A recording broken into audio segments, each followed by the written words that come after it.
I am a founding partner of 22XFund. And 22XFund is actually the very first tokenized index of early stage startups. It was started from a group of 30 founders, 30 companies from 500 Startups Accelerator that believed that there was a better way to raise capital, that instead of going out and competing with each other to actually raise money, they could pool their equity into one common fund, tokenize it, put it on the blockchain, and issue the very first security token that represents an early stage index. And so we are out in our pre-sale right now. We've gotten some great investors. We have some phenomenal companies that are part of this, and really it represents a true disruption and innovation in venture capital.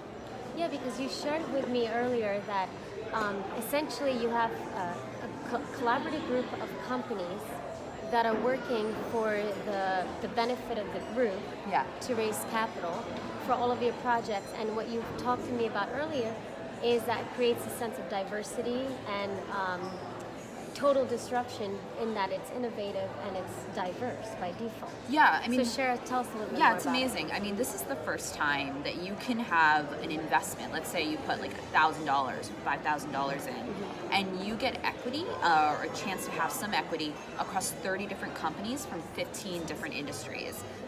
Half the founders and companies are internationally based. They're in blockchain, they're in healthcare, they're in insurance, in fintech, in data.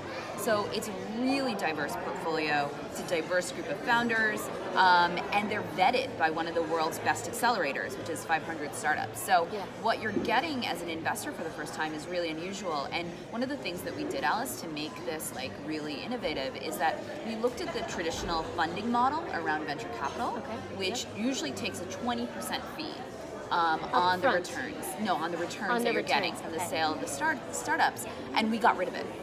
And so for the first time, an investor can actually be getting 2x to 3x more than a traditional VC investment because we're not charging any fees in the model. And that's a big innovation that we're doing, and that's why a lot of people are saying this could be truly disruptive and really change the industry. Because like a VC is a middleman in a lot of ways, right? And blockchain is meant to decentralize and take that middleman out of the picture. And so let me ask you, is like, what kind of responses have you been getting for this kind of work that you do? Because it's something new, and sometimes when something's new, it's not welcomed really well. Yeah, I think that, like I always say, it took us 6 months and 4 law firms to get this off the ground. Wow. Because it was so new, and they were like, what is this group of founders? Like, you can't do this. You can't create a venture fund. And what we found was that as we started going out there, at first it wasn't really that well received in Silicon Valley. It was like people were like very curious.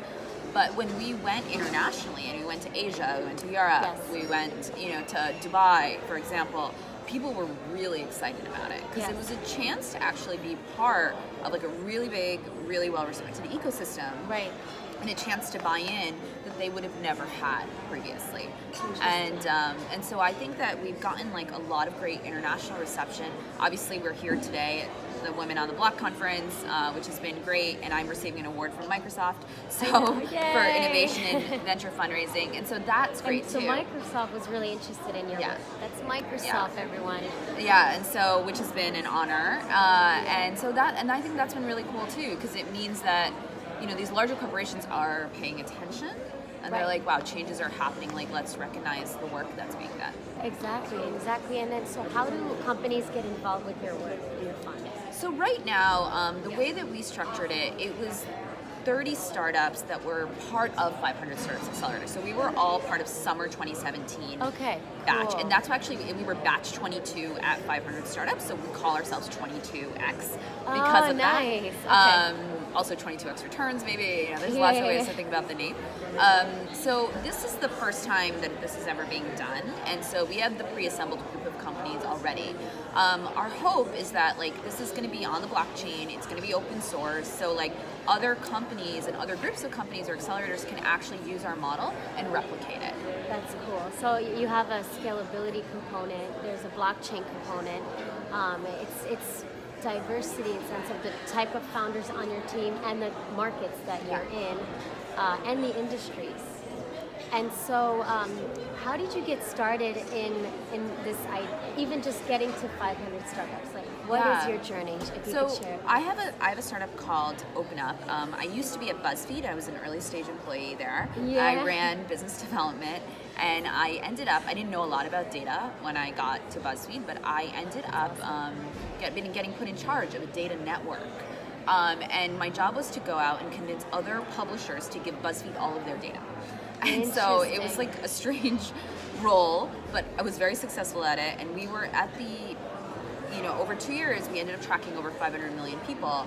I got very interested in sort of our behavior online from that and went out to go build my own startup. And so I built an ad tech company called Open Up, and It's a catchy name.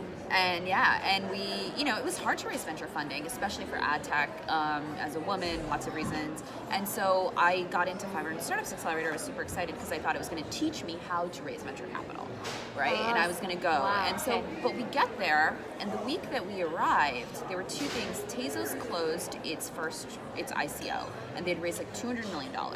Filecoin had happened, and also the headlines came out that for the first time, ICOs had raised more for early stage companies than venture capital. Yeah. Wow. And that was December. When did that come out? That happened in late July. July. That was when the news broke, and we were all in this accelerator, and we're like, what's going on? What's you this were market? In the middle of that we were in San Francisco, and you were in San Francisco, and this has never happened. And it just had never happened before. And a lot of people were like, "Well, I'm going to raise an ICO," and someone's like, "Well, I'm going to raise an ICO." And then this one guy, he was like, "Crazy. Why don't we all raise it together?" And then it just blew up. It just snowballed as like great ideas grow on their own, I think. Yeah. And it caught the imagination of the founders. And so we started to organize, we came together, and we spent the majority of our time at this accelerator putting this ICO together. Okay. So legally, you did raise, so you went through the ICO, which was, actually now you're going through the pre-sale. We were going through a pre-sale right now. Okay. And then who are some of the partners that have been talking to you now, other than Microsoft, that one, and what are their plans for your fund? So largely Microsoft is just recognizing our work. I wouldn't call them a partner, but they've been amazing, and they've helped us get press and just been very supportive. The other thing that what we've seen is our partners are really our KYC partners and who we have to do compliance with. We have a fund administrator. Yes. So we have people that are set up to kind of help administer this investment, because we as founders are receiving it. We can't actually own this. Yeah. So we don't actually own our own fund, but we've organized the fund to put it together. That's great. And then really, like, the partners are the investors, right? The people that want to come in, they want to invest in these companies, and that is a really wide range of people. I mean, to be an investor in a VC fund and have access to companies like this, like, you need to make a minimum of like often $1 million or more investment. And here with our fund internationally, you can invest $10,000 and be part of it.